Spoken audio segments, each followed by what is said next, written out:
Mr. Poe, it is I, Nevermore. Be so kind as to let me in, Mr. Poe. I realize you are working. My interruption will be brief. But we must speak. It is imperative that we speak. If you prefer, I can call out from here. I perfectly understand your inclination to keep your writing parlor sacrosanct, to allow, in principle, no visitor to enter. And I assure you, Mr. Poe, I take no offense if that is your policy, if those are your wishes. You are a reasonable man, and I'm a reasonable raven, and we must be reasonable about this, Mr. Poe, we must. The reason that I came, the reason that has brought me here this dark night is your draft.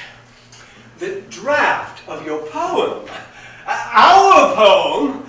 I have a few suggestions, sir. A few requests. I fear, and how it pains me to say so, that you have, like so many others, fallen victim to stereotype and caricature in your depiction of my kind. This is not acceptable, sir. This is not our agreement. The terms were quite clear. In exchange for my cooperation, you would in turn craft a poem. Oh, Mr. Poe, Mr. Poe. Perhaps my presence here has caused you to view me as quarrelsome. But who better than your model, your consultant, to question your characterization, to point out the injury you do us going forward with this version? A man such as yourself, with such a promising literary future, but for your brilliance, the raven will suffer, forever linked to grave omens, dispiriting news, and the soul's eclipse.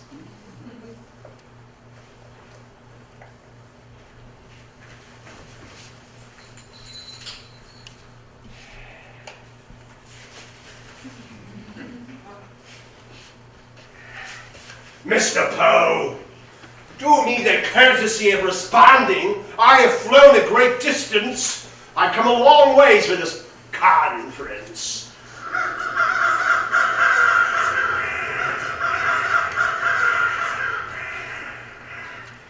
This closing off, this refusal to compromise. Oh, Mr. Poe's reputation precedes him. E.A. Poe is no collaborator. My flock warned. Oh, he is the son of a father who fled. An adoptee. Oh, distrust and suspicion are his mainstays. But he is the blood son of actors. Actors I countered. Well, there is no theater without collaboration. There is no performance without assistance. Yes, but you are not here dealing with play or playwright, they corrected. You are dealing with the poet in search of a poem. Oh, a poem that will settle his debts and extol his wife.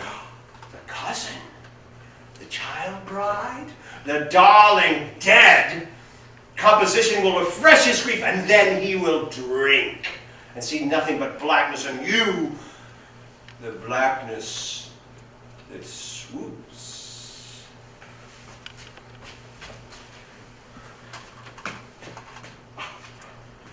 Do not, sir, think that I am immune to loss. Your loss, the poem's loss, Lenore.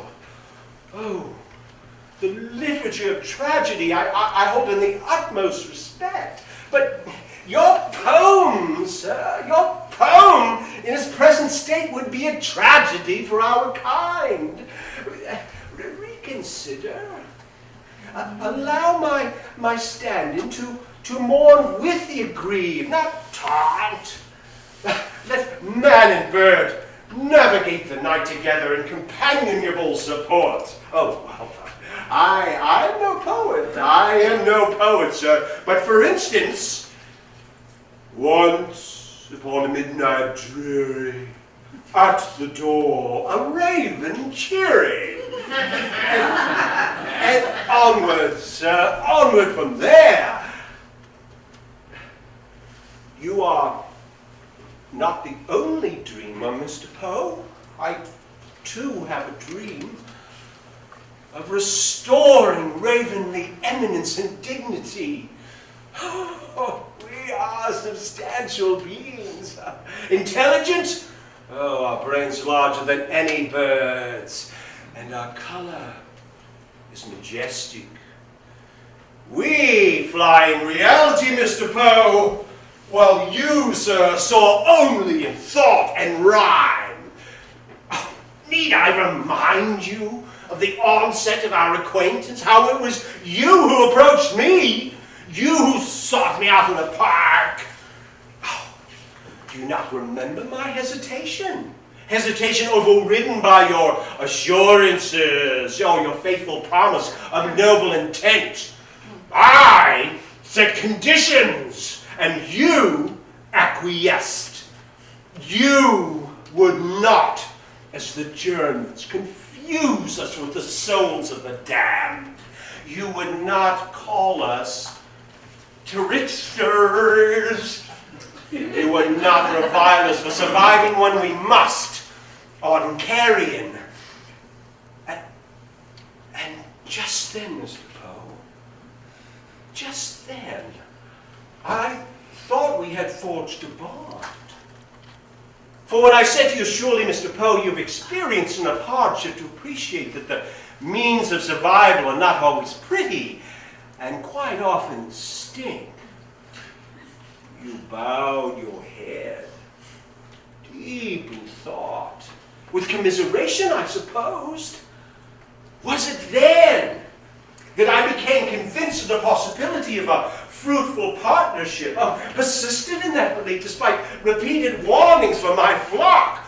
Nevermore, nevermore, do not let your vanity blind you to the faults of this man. This is the same Mr. Poe who accused Mr. Longfellow of plagiarism. Damn. And if Mr. Poe and I cannot come to terms, if he cannot be persuaded to consider my suggestions, my corrections, if at that hour, in desperation, I seek to publish at my own expense a tale that contradicts his, would he accuse me of theft? The Nevermore of his poem? Mr. Poe! Edgar! Let us talk like the civilized beings that we are. Let us work together like man and bird to create a work of clarity, of transcendence.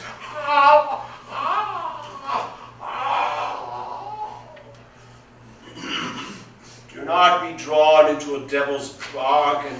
My flock warned, and I paid no heed.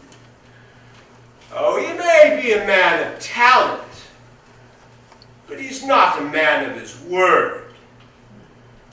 He will abuse your friendship. He will break your trust. They knew better than I, Mr. Poe. They predicted what I refused in my zeal to consider, that by licensing my name, I made possible this outcome.